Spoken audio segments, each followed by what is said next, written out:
Depois de 3 semanas seguidas de episódios com altíssima qualidade, temos o primeiro episódio mais ou menos do retorno do anime. O que é uma pena, né? O momento entre Akainu e Kuma era uma daquelas cenas marcantes do mangá, onde eu certamente esperei que teriam algo a mais no anime.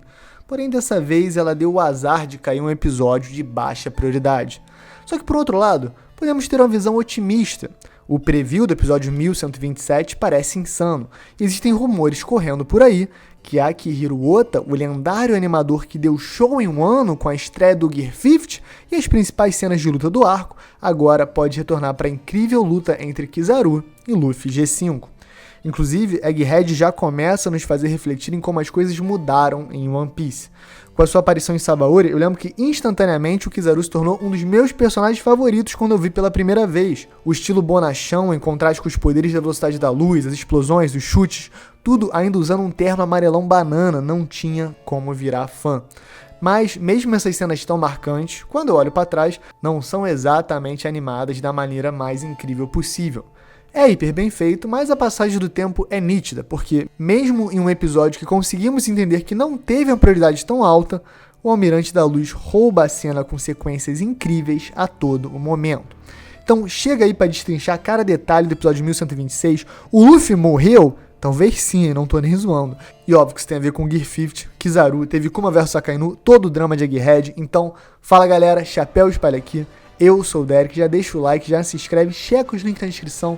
Galera, temos novidades sobre a caravana pro Japão, vamos ano que vem, adiamos porque a gente sabia que tinha muita gente que estava querendo e não tinha tempo hábil para ir em outubro, então final de março, início de abril estaremos todos lá, não deixe de checar o link aqui embaixo na descrição, se quiser alguma dúvida manda mensagem, tamo aí, tamo on, e sem mais delongas, Alanzito, chama a vinheta.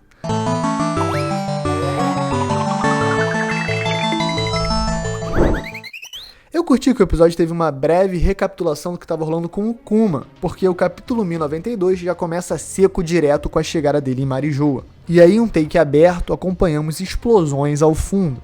Com as ordens dos soldados e os chiliques dos nobres, o escravo invencível Kuma se libertou e agora está causando caos na Terra Sagrada. O curioso é que ninguém percebeu que na verdade ele já foi resgatado e acabou voltando por conta própria, seguindo alguma programação que até agora ninguém soube explicar. E quem vê One Piece sabe, é normal na história o Oda usar algumas cenas prolongadas para ilustrar o drama, aumentar a tensão e reforçar certas ideias na história. Um exemplo bom é em Dressrosa, quando Treble captura o Léo e os outros Tontatas, e aí o Oda gasta metade de um capítulo fazendo o Léo declarar como o Solend é corajoso e vai salvar eles, e ele é incrível, só para no final do capítulo o Sop dar as costas e sair correndo.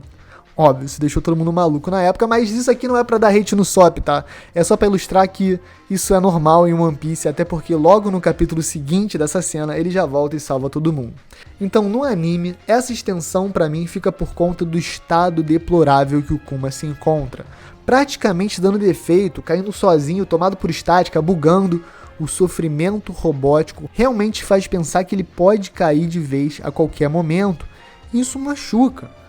Mas, na verdade, enquanto os soldados de Marijoa tentam parar o Shichibukai, enquanto os Tenryubitos ladram comandos e reclamações, Kuma se mostra extremamente poderoso, subjugando um pequeno batalhão sozinho e depois aplicando o Urussus Shoko, destruindo completamente o perímetro com aquele poder roubado que a gente viu pela primeira vez em Thriller Bark. Só que isso também cobra. Fica claro que esse golpe cobrou demais das capacidades do já extremamente avariado Bartolomeu Kuma. E nesse contexto desesperado, Sakazuki, o almirante de frota, aparece como um obstáculo final à sua frente. E aí quando ele tenta interagir com o Kuma, eu achei bem interessante em ver como até ele é cobrado como se fosse um mero estagiário pelos dragões celestiais. Sempre fica claro em One Piece como eles são o ápice do privilégio e arrogância humana. Mas ver o Akainu sofrer com isso até que é bem prazeroso, né? Quando tu vê aquela pessoa que tu não gosta tomando esporro, quem é que não gosta disso, né? Inclusive, eu também ia ficar maluco se faltasse lagosta. Imagina o drama na sua noite se faltasse lagosta. Não tem como viver sem uma lagostinha, né, galera? Vamos falar a verdade, tem rubitos malditos, desgraçados. O Sakazuki decide que precisa parar o Kuma, o que nos leva à primeira cena de combate mais relevante do episódio. E sendo bem sincero, eu esperava mais. Até porque o Akainu é um personagem que no Novo Mundo quase não teve oportunidade de brilhar no sentido de combate.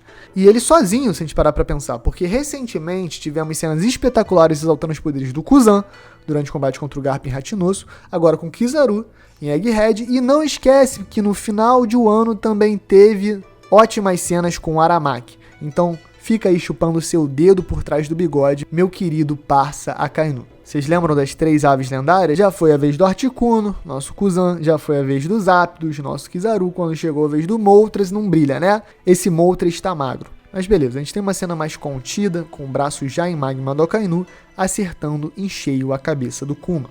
E aí, mais uma surpresa que também foi um pouco decepcionante. Não ficou tão visualmente brutal quanto eu imaginava. Agora que o anime passa às 11h15 da noite no Japão, eu imaginei que iriam pegar um pouquinho mais pesado com alguns aspectos violentos. Até porque o Kuma é em parte robô, e eu lembro bem, tá? Quem não ficou traumatizado quando a própria Toei Animation fez aquela cena do Android 16 sendo destruído pelo pé do céu na frente do jovem Gohanzinho adolescente?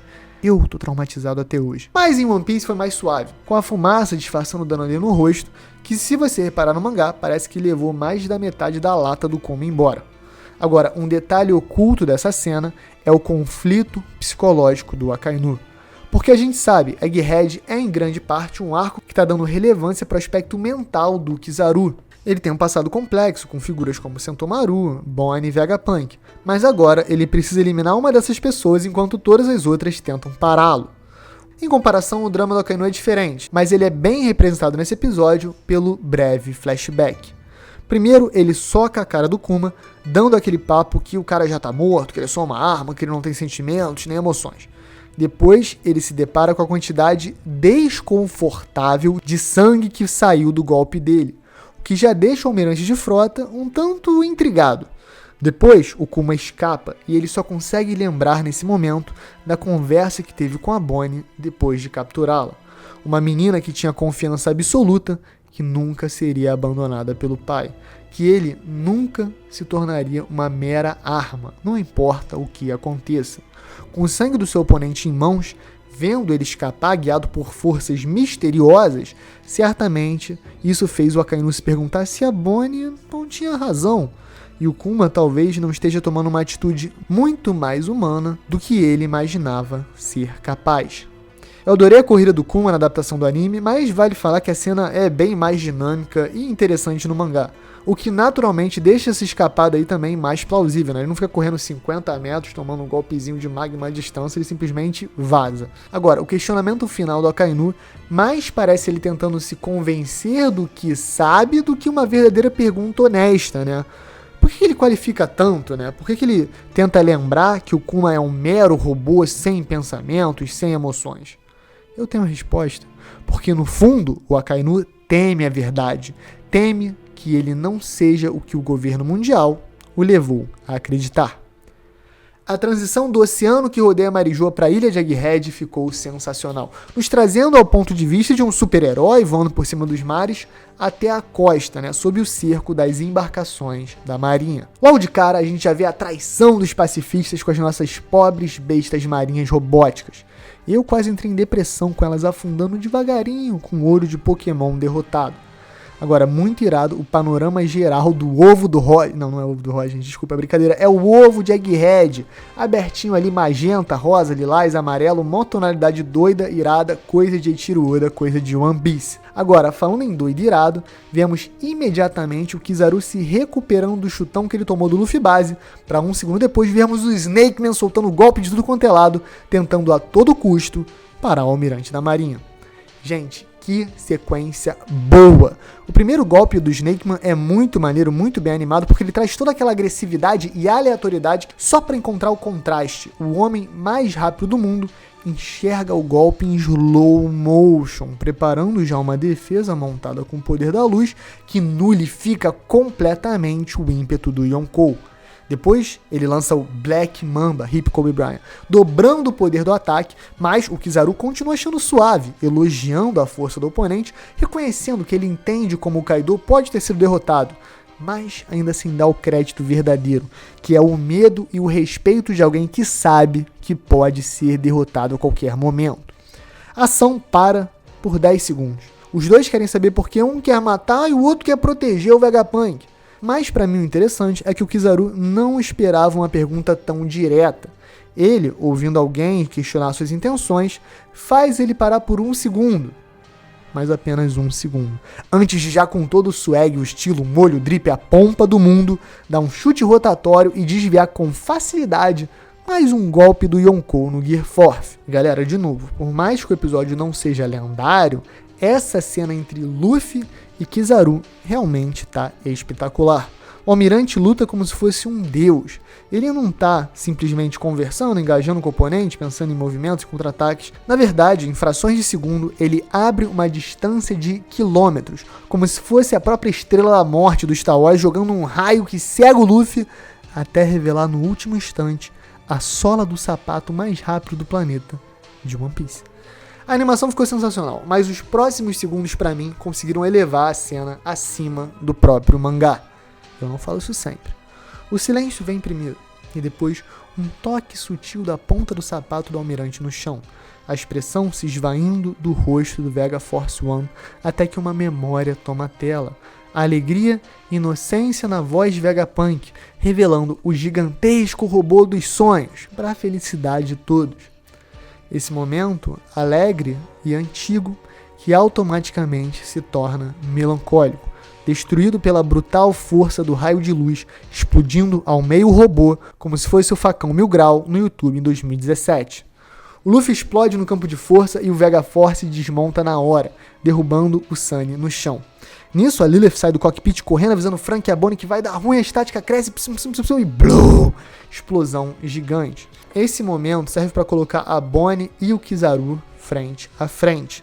Ela confirma que o Vegapunk não é mais o seu alvo, o que torna a situação ainda mais difícil para o Almirante.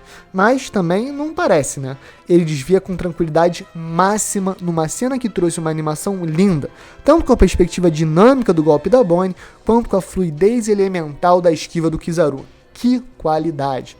Logo depois, com toda delicadeza, o Almirante dá uma bica na velocidade da luz e joga a Bonnie também diretamente para o campo de força. Acabou para Betinha. Brutal. O Frank se revolta, mas o Kizaru não fica esperando para sempre o seu poder carregar. Ele quebra o clichê e desaparece, o que deve ter dado um alívio momentâneo e depois um desespero pro Frank, porque se ele não tá lá, ele certamente tá com o Dr. Vegapunk. É tipo aranha no quarto, né? Você fica com medo quando você vê ela, mas aí quando ela some, você se borra todo. Corta pra Labo Phase, onde os Vegapunks conseguem finalmente hackear o Travazap no sistema que tinha sido montado pela York. Depois, ele vai e pede pro Sanji e Jinbe para irem buscar uma mala. E que conveniente, hein, seu Vegapunk? Parabéns por mandar os dois mais fortes irem servir de bellboy de hotel. Parabéns. E aí a resenha é tititi, áudio no zap e nada, né? O Frank não consegue falar, mete o pé, galera. O Kizaru está vindo aí matar vocês.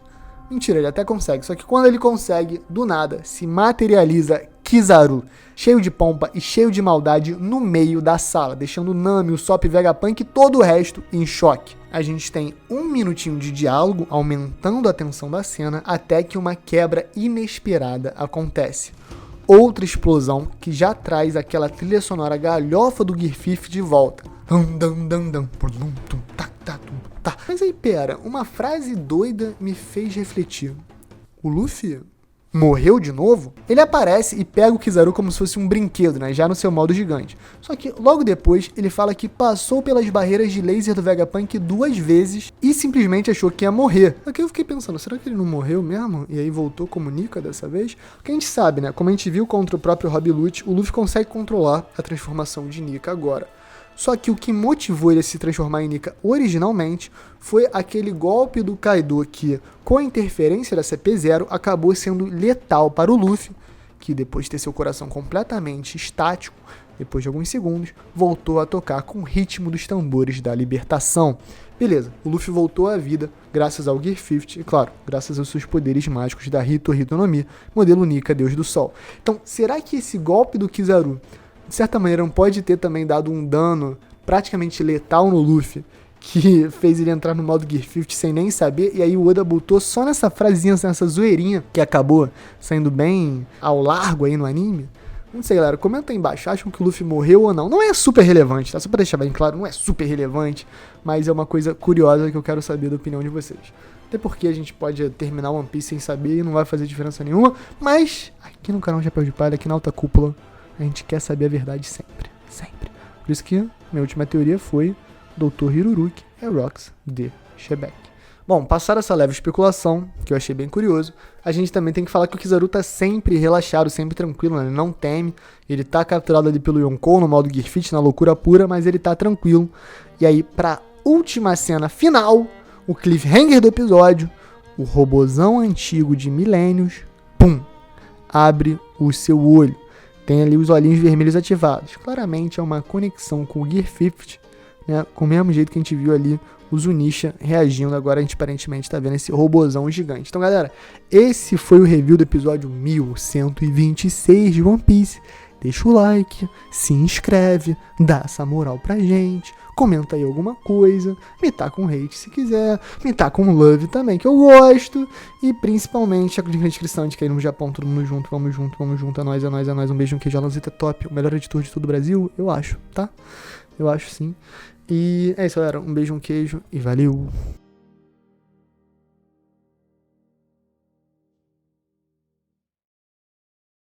Pode palha secreto, meu time tomou um fumo, mas a série é melhor de 7, não é melhor de 1.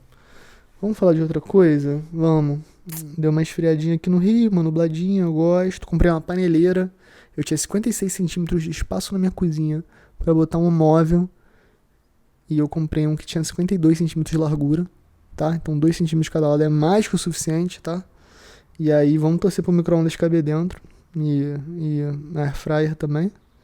E depois que eu tiver isso, que meu micro-ondas hoje em dia, tá? Ele tá assim, tem minha cozinha, pia e tal, bonitinho, tem um espaço lá da pia. Aí tem uma caixa, que é a caixa da air fryer.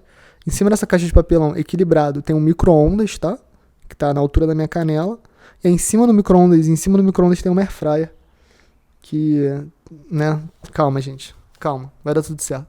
Um beijo, um queijo, galera. Valeu.